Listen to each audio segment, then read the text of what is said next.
ಎಲ್ಲ ರಿಕ್ರೂಟ್ಮೆಂಟಿಗೂ ಕೂಡ ಇದು ಅಪ್ಲೈ ಆಗುತ್ತೆ. ಯಾಕೆಂದರೆ ಒಂದು ರಿಕ್ರೂಟ್ಮೆಂಟ್ಸು ನಿಧಾನ ಆಗಿದೆ. ನಾವು ಈ ಇಂಟರ್ನಲ್ ರಿಸರ್ವೇಷನ್ ಮಾಡೋ ಉದ್ದೇಶದಲ್ಲಿ ಯಾವುದೇ ರಿಕ್ರೂಟ್ಮೆಂಟ್ ಮಾಡೋದಕ್ಕಾಗಲಿಲ್ಲ. ಹಾಗಾಗಿ ಯಾರು ಮಿಸ್ ಆಗ್ತಾ ಇದ್ದಾರೆ ಅವರಿಗೆ ಒಂದಿಷ್ಟು ಅಡ್ವಾಂಟೇಜ್ ಸಿಗಬೇಕು ಅಂತೇಳಿ ಆ 3 ವರ್ಷದ್ದು ಒನ್ ಟೈಮ್ ಅಂತ ಮಾಡಿದ್ದಾರೆ. ಆದರೆ ಪೊಲೀಸ್ ಇಲಾಖೆಯಲ್ಲಿ ನಾವು ಬೇರೆ ರೀತಿಯಲ್ಲೇ ಮಾಡ್ತೀವಿ. ನಮ್ಮ C&R ರೂಲ್ಸ್ ಅಮೆಂಡ್ ಮಾಡಬೇಕಾಗುತ್ತೆ. ಕಾನ್ಸ್ಟೇಬಲ್ಗೆ ಎಷ್ಟಿರಬೇಕು, ಸಬ್ ಇನ್ಸ್ಪೆಕ್ಟ್ರಿಗೆ ಎಷ್ಟಿರಬೇಕು, ಅದು ಬೇರೆ ಬೇರೆ ರಾಜ್ಯಗಳಲ್ಲೆಲ್ಲ ನಾವು ಮಾಹಿತಿ ತರಿಸ್ಕೊಂಡಿದ್ದೇವೆ.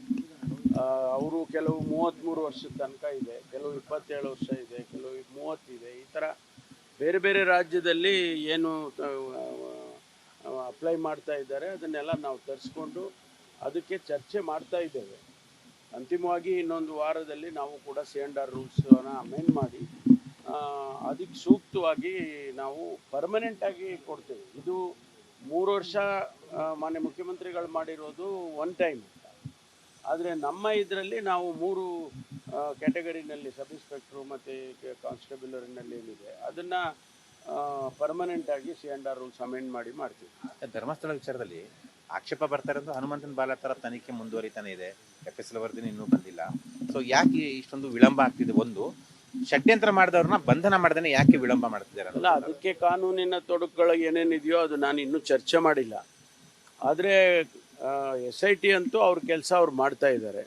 FSL ವರದಿಗಳು ಬರಬೇಕು ಒಂದೊಂದು. ಈಗ ಇತ್ತೀಚೆಗೆ ಮೆಟೀರಿಯಲ್ಸ್ ಏನು ಸಿಕ್ತೋ ಅದನ್ನು ಕಳಿಸ್ಕೊಟ್ಟಿದ್ದಾರೆ. ಮೊದಲೇ ನಮಗೆ ಬಂದಂಥ ಅದನ್ನೆಲ್ಲ ಕೆಲವೆಲ್ಲ ವರದಿಗಳನ್ನು ಫೈನಲೈಸ್ ಮಾಡಿ ಕಳಿಸ್ಬೇಕು ಅಂತ ಹೇಳಿದ್ದೇವೆ. ಮತ್ತು ಆದಷ್ಟು ಶೀಘ್ರವಾಗಿ ಇಡೀ ತನಿಖೆಯನ್ನು ಮುಗಿಸ್ಬೇಕು ಅಂತ ಕೂಡ ಹೇಳಿದ್ದೇವೆ. ಯಾಕೆಂದರೆ ಇದು ಬಂದವರೆಲ್ಲ ಅರ್ಜಿ ಕೊಡೋದು, ನೋಡೋದು, ಆಮೇಲೆ ಅಲ್ಲಿ ಇಲ್ಲಿ ಅಂತ ಹೇಳಿ ಇದೆಲ್ಲ ಹೇಳೋದೆಲ್ಲ ಆಗ್ತಿದೆ ಅಂತೇಳಿ ಎಲ್ಲೋ ಒಂದು ಕಡೆ ಅದಕ್ಕೆ ಅಂತಿಮ ಮಾಡಬೇಕು ಅಂತೇಳಿ ಹೇಳಿದ್ದೀವಿ. ಗಡೀಪಾರ ವಿಚಾರದಲ್ಲಿ ಸರ್ ಇನ್ನೂ ಅವ್ರನ್ನ ಬಂಧಿಸಲಿಲ್ಲ, ಹುಡುಕಾಡ್ತಾರೆ. ಅವ್ರು ಕೋರ್ಟ್ಗೆ ಅರ್ಜಿ ಹಾಕೊಂಡು ಮೋಸ್ಟ್ಲಿ ಅವ್ರಿಗೆ ಏನಾರ ಅನುಕೂಲ ಮಾಡಿಕೊಡೋ ಪ್ರಯತ್ನ ಆಗ್ತಾ ಇದೆ. ಇಲ್ಲ, ಆ ರೀತಿ ಏನಿಲ್ಲ. ಕಾನೂನು ಚೌಕಟ್ಟಿನಲ್ಲೇ ಮಾಡಬೇಕಲ್ಲ. ನಾವೇನೇ ಮಾಡಿದ್ರು ಕಾನೂನು ಚೌಕಟ್ಟಿನಲ್ಲಿ ಮಾಡಬೇಕು. ಈ ಗಡೀಪಾರು ಮಾಡಿದ್ದಾರೆ, ಅದನ್ನು ಅವರು ಕೋರ್ಟಿಗೆ ಹಾಕ್ಕೊಂಡಿದ್ದಾರೆ. ಅದು ಏನಾಗುತ್ತೆ ನೋಡೋಣ. ಸರಿ. ಆದರೆ ಅವರಿಗೆ ಕಾನೂನು ಪ್ರಕಾರ ಅವ್ರನ್ನ ಅರೆಸ್ಟ್ ಮಾಡೋದಾಗಲಿ, ಅವ್ರ ಮೇಲೆ ಕ್ರಮ ತಗೊಳ್ಳೋದಾಗಲಿ ಕಾನೂನು ಪ್ರಕಾರ ಮಾಡ್ತಾರೆ. ನಾವು ಸೂಚನೆ ಕೊಡೋಕ್ಕಾಗೋದಿಲ್ಲ.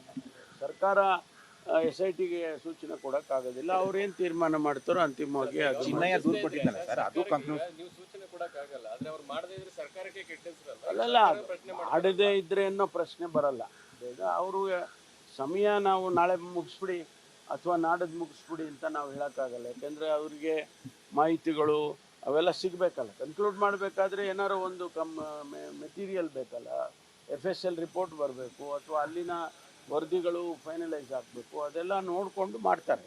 ಸುಪ್ರೀಂ ಕೋರ್ಟ್ PI ವಜಾ ಆಗಿರೋ ಸಂಬಂಧಪಟ್ಟಂತೆ ಪ್ರತ್ಯೇಕ ಏನಾದರೂ ವರದಿ ಕೊಡ್ತಾರಾ ಹೇಗೆ ಸರ್? ಅದು ಗೊತ್ತಾಗಿದ್ದೆ ಈಗ ಅಲ್ಲ ನಿಮಗೆ SITಗೆ?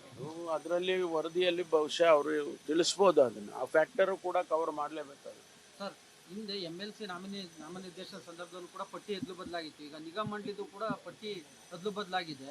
ಕೆಲವೊಂದು ಕಡೆಗೆ ಮುಖ್ಯಮಂತ್ರಿಗಳ ಹಿಡಿತ ಸಡಿಲಿಕೆ ಆಗ್ತಾ ಇದೆ ಅನ್ಸಲ್ವ ಸರ್ ರಾಜ್ಯ? ಆ ಥರ ಏನು, ಈಗ ಮುಖ್ಯಮಂತ್ರಿಗಳು ಮತ್ತು ಪಕ್ಷದ ಅಧ್ಯಕ್ಷರು ಸಾಮಾನ್ಯವಾಗಿ ಕೂತ್ಕೊಂಡು ಇದನ್ನು ಚರ್ಚೆ ಮಾಡಿ ಫೈನಲ್ ಮಾಡಿ ಹೈಕಮಾಂಡ್ ಗಮನಕ್ಕೆ ತಂದು ಮಾಡ್ತಾರೆ. ನಾನು ಅಧ್ಯಕ್ಷ ಇರುವಾಗಲೂ ಅದೇ ಮಾಡ್ತಾ ಇದ್ವಲ್ಲ. ನಾನು ಅಧ್ಯಕ್ಷ ಇರುವಾಗಲೂ ಕೂಡ ನಾನು ಮತ್ತು CLP ನಾಯಕರು ಯಾರಿದ್ರು, ಸಿದ್ದರಾಮಯ್ಯನವರಿದ್ದರು, ಅದು ಚರ್ಚೆ ಮಾಡಿ ಅವರಿಗೆ ತಿಳಿಸ್ತಾ ಇದ್ದು.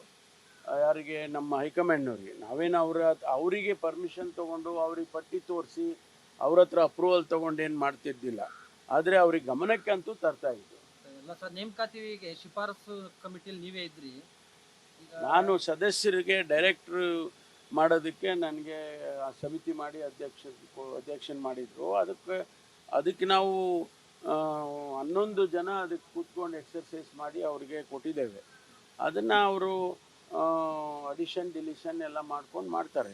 ಸರ್, ಸಾಮಾಜಿಕ ಆರ್ಥಿಕ ಸಮೀಕ್ಷೆ ಸಂಬಂಧಪಟ್ಟಂಗೆ ಕಾರ್ಯಕರ್ತರದ್ದು ಭಾಳ ಆಕ್ಷೇಪ ಇದೆ. ಯಾವುದು? BMTC ನಿಗಮದ ವಿಚಾರಕ್ಕೆ ಇತ್ತೀಚೆಗೆ ಬಂದವ್ರನ್ನ ಅಧ್ಯಕ್ಷರು ಮಾಡಿ 40 ವರ್ಷ ಕಾರ್ಯಕರ್ತರಾಗಿದ್ದವನು ಉಪಾಧ್ಯಕ್ಷರು ಮಾಡಿದ್ದು ವ್ಯಾಪಕವಾದ ಟೀಕೆಗೊಳಗಾಗಿದೆ. ಈಗ ಏನೋ ಬದಲಾಯಿಸಿದ್ದಾರೆ ಅಂತ ಕೇಳಿದೆ ನಾನು. ಅಧ್ಯಕ್ಷರಾಗಿದ್ದರು, ಉಪಾಧ್ಯಕ್ಷರಾಗಿದ್ದಾರೆ ಅಂತ ಏನೋ ಕೇಳಿದ್ದೆ. ಸಾಮಾಜಿಕ ಆರ್ಥಿಕ ಸಮೀಕ್ಷೆ ಸಂಬಂಧಪಟ್ಟಂತೆ ಬಿಜೆಪಿ ನಾಯಕರು ಒಂದೊಂದು ಹೇಳಿಕೆ ಕೊಡ್ತಾರೆ. ಜೋಶಿ ಅವರು ಮತ್ತೆ ತೇಜಸ್ವಿ ಸೂರ್ಯ ನಾವು ಬಹಿಷ್ಕಾರ ಮಾಡ್ತೀವಿ, ನಮ್ಮ ಮನೆ ಮಾಹಿತಿ ಕೊಡಲ್ಲ, ಜನನು ಕೂಡ ಬಹಿಷ್ಕಾರ ಮಾಡಬೇಕು, ವೈಯಕ್ತಿಕ ಮಾಹಿತಿ ಸಂಗ್ರಹ ಮಾಡ್ತಾವ್ರೆ ಅಂತ ಹೇಳಿದ್ರು.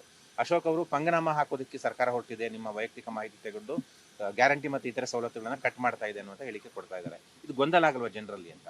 ಇಲ್ಲ, ಇಷ್ಟು ಗೊಂದಲ ಆಗೇ ಆಗುತ್ತೆ. ಅದಕ್ಕೆ ನಾನು ಅವರಿಗೆ ಮನವಿ ಮಾಡಿಕೊಳ್ತಕ್ಕಂಥದ್ದು, ಈ ಗೊಂದಲಕ್ಕೆ ಅವಕಾಶ ಕೊಡಬೇಡಿ. ಯಾಕೆಂದರೆ ನಾಳೆ ಸೆನ್ಸಸ್ ಬರುತ್ತೆ, 26ಕ್ಕೇನೋ ಮಾಡ್ತಾರೆ ಅಂತ ಹೇಳ್ತಿದ್ದಾರೆ. ಆ ಸೆನ್ಸಸ್ ಬಂದಾಗ ಇಟ್ಸ್ ಎ ನ್ಯಾಷನಲ್ ಸೆನ್ಸಸ್ಸು. ಅಧಿಕೃತವಾಗಿ ಈ ದೇಶದ ಜನಸಂಖ್ಯೆಯನ್ನು ಮತ್ತು ಅವರ ಸ್ಥಿತಿಗತಿಗಳನ್ನು ಅಧ್ಯಯನ ಮಾಡೋದಕ್ಕೆ ಭಾಳ ನಿಧಾನ ಆಗಿದೆ. ಆದರೂ ಕೂಡ ಈಗ ಸೆನ್ಸಸ್ ಬಂದಾಗ ಬೇರೆ ಬೇರೆ ರೀತಿಯಲ್ಲಿ ಇನ್ಯಾರೋ ಹೇಳಿಕೆ ಕೊಟ್ಟು ನೀವು ಸೆನ್ಸಸ್ಗೆ ಭಾಗವಹಿಸಬೇಡಿ ಅಂತ ಹೇಳೋಕ್ಕಾಗುತ್ತಾ? ಅದು ಆ ಥರ ಆಗಬಾರ್ದು. ಕೋರ್ಟ್ ಆದೇಶನೇ ಇದೆ ಸರ್, ಕೋರ್ಟ್ ಆದೇಶ ಇದೆ, ಬಹಿಷ್ಕಾರ ಮಾಡಿ ಅನ್ನೋದು ಎಷ್ಟು ಸರಿ? ಅದೆಲ್ಲ ಇದರಲ್ಲಿ ಮಿಸ್ಯೂಸ್ ಅಂತ ಏನಿದೆ ಹೇಳಿ? What is misuse in this particular enumeration? ಏನು ಇದರಲ್ಲಿ ಈಗ ಯಾವ್ಯಾವುದ ಸಮುದಾಯ ಎಷ್ಟು ಸಂಖ್ಯೆಯಲ್ಲಿದೆ ಮತ್ತು ಯಾವ ಸ್ಥಿತಿಯಲ್ಲಿದೆ ಅಂತ ನಾವು ಮಾಡ್ತಾ ಇರೋದೇ ಶೈಕ್ಷಣಿಕ ಮತ್ತು ಸಾಮಾಜಿಕ. ಅವರ ಸ್ಥಿತಿಗತಿಗಳನ್ನು ತಿಳ್ಕೊಬಾರ್ದು ಅಂದರೆ ಏನರ್ಥ ಹೇಳಿ? ನಾವು ಮಾಡ್ತಾ ಇರುವಂಥ ಈ ಎಕ್ಸರ್ಸೈಸ್ ಏನಂದರೆ ಭಾಳ ಕ್ಲಿಯರಾಗಿ ಸ್ಪಷ್ಟವಾಗಿ ಹೇಳಿದ್ದೀವಿ, ಶೈಕ್ಷಣಿಕ ಮತ್ತು ಸಾಮಾಜಿಕ ಅವರ ಸ್ಥಿತಿಗತಿಗಳನ್ನು ತಿಳ್ಕೊಂಡ್ರೆ ತಾನೇ ನಾವು ಅವ್ರಿಗೇನಾದರೂ ಮಾಡೋಕ್ಕೆ ಸಾಧ್ಯ. ಪ್ರೋಗ್ರಾಮ್ಸ್ ಕೊಡೋದಕ್ಕಾಗಲಿ, ಅವರಿಗೆ ಒಂದಿಷ್ಟು ಅವ್ರನ್ನ ಸಮಾಜದ ಮುಖ್ಯವಾಹಿನಿಗೆ ತರೋಕ್ಕಾಗಲಿ ಮಾಡೋಕ್ಕಾಗುತ್ತೆ. ಅದು ಮುಂದೆ ಅದು ಕಂಪ್ಲೀಟ್ ಆಗಲ್ಲ ಈ ಥರ ಅಲ್ಲ, ನಾವು ಅಕ್ಟೋಬರ್ 7th ಗಡುವು ಕೊಟ್ಟಿದ್ದೀವಿ. ಈಗೆಲ್ಲ ನಮ್ಮ ಜಿಲ್ಲೆ ಉದಾಹರಣೆಗೆ 7.5 ಲಕ್ಷ ಫ್ಯಾಮಿಲೀಸ್ ಇದೆ. ಈಗಾಗಲೇ ನಮಗೆ 4-5 ದಿವಸಕ್ಕೆ ಈಗ ಹತ್ತತ್ರ 2 ಲಕ್ಷ ಆಗಿದೆ. ನೆನ್ನೆನೇ ರಿವ್ಯೂ ಮಾಡಿದೆ ನಾನು. 2 ಲಕ್ಷದವರೆಗೆ ಆಗಿದೆ. ಇನ್ನು ಅಕ್ಟೋಬರ್ 7th ಮುಗಿಸ್ತಾರೆ ಕಂಪ್ಲೀಟ್ ರಾಜ್ಯಾದ್ಯಂತ. ಸರಿ, ಸಚಿವ ಸಂಪುಟ ಪುನರ್ರಚನೆ ಅಥವಾ ವಿಸ್ತರಣೆ ಸಂಬಂಧಪಟ್ಟ ಹೇಳಿಕೆಗಳನ್ನ ಕೊಡ್ತಾ ಇದ್ದಾರೆ. ನಿನ್ನೆ ಜಮೀರ್ ಅಹಮದ್ ಅವರು ಕೂಡ ನಾಗೇಂದ್ರ ಮತ್ತೆ ಸಚಿವರಾಗ್ತಾರೆ ಅನ್ನೋ ಹೇಳಿಕೆ, ಸಲೀಂ ಅಹಮದ್ ಅವರು 50% ಪುನರ್ರಚನೆ ಆಗುತ್ತೆ ಅನ್ನುವಂಥದ್ದು, ಈ ಥರ ಹೇಳಿಕೆಗಳು ಅವರು ಮುಖ್ಯಮಂತ್ರಿಗಳ ವಿವೇಚನೆಗೆ ಬಿಟ್ಟಿರುವಂಥದ್ದು. ಸಾಮಾನ್ಯವಾಗಿ ಸಂಪುಟ ವಿಸ್ತರಣೆ ಆಗಲಿ ಪುನರ್ರಚನೆ ಆಗಲಿ ಇದೆಲ್ಲ ಮುಖ್ಯಮಂತ್ರಿಗಳು ಮತ್ತು ಹೈಕಮಾಂಡ್ ಅವ್ರಿಗೆ ಬಿಟ್ಟಿದ್ದಷ್ಟು. ನಮ್ಗೆ ಯಾರಿಗೂ ಗೊತ್ತೇ ಆಗೋದಿಲ್ಲ ಅದು ಏನು ಮಾಡ್ತಾರೆ ಅಂತ ಹೇಳ್ತಾರೆ. ಅವರು ಈ ಥರ ಹೇಳಿಕೆಗಳು ಗೊಂದಲ ಮೂಡಿಸ್ತವೆ ಅಂತ ಹೇಳ್ತಾರೆ, ಅವರವ್ರಿಗೆ ಅಭಿಪ್ರಾಯಗಳನ್ನು ಹೇಳ್ಕೊಳ್ತಾರೆ. ನಿಮ್ಮ ಅಭಿಪ್ರಾಯ ಸರ್, 2.5 ವರ್ಷಕ್ಕೆ ಬದಲಾಗಬೇಕು ಕ್ಯಾಬಿನೆಟ್ ಅಂತ ಬಯಸ್ತೀರಾ? ನನಗೆ ಗೊತ್ತಿಲ್ಲ ಅದನ್ನು ನಾನು ಮೊದಲಿಂದನೂ ಹೇಳ್ಕೊಂಡು ಬಂದಿದ್ದು. ನಮಗೇನು ಗೊತ್ತೇ ಇಲ್ಲ ಅದು. 2.5 ಅಂತ ಎಲ್ಲ ಹೇಳ್ತಾ ಇದ್ದಾರಲ್ಲ, ಅದು ನಮಗೇನು ಗೊತ್ತಿಲ್ಲ. ನಮ್ಗೆ ಯಾರು ಹೈಕಮಾಂಡ್ನವ್ರು ಹೇಳಿಲ್ಲ, ಅಥವಾ ಸಿದ್ದರಾಮಯ್ಯನವರು ಮುಖ್ಯಮಂತ್ರಿಗಳಾಗಿ ಹೇಳಿಲ್ಲ, ಅಥವಾ ನಮ್ಮ ಅಧ್ಯಕ್ಷರು ನಮ್ಮ ಶಿವಕುಮಾರ್ ಸಾಹೇಬರು ಅವರು ಹೇಳಿಲ್ಲ.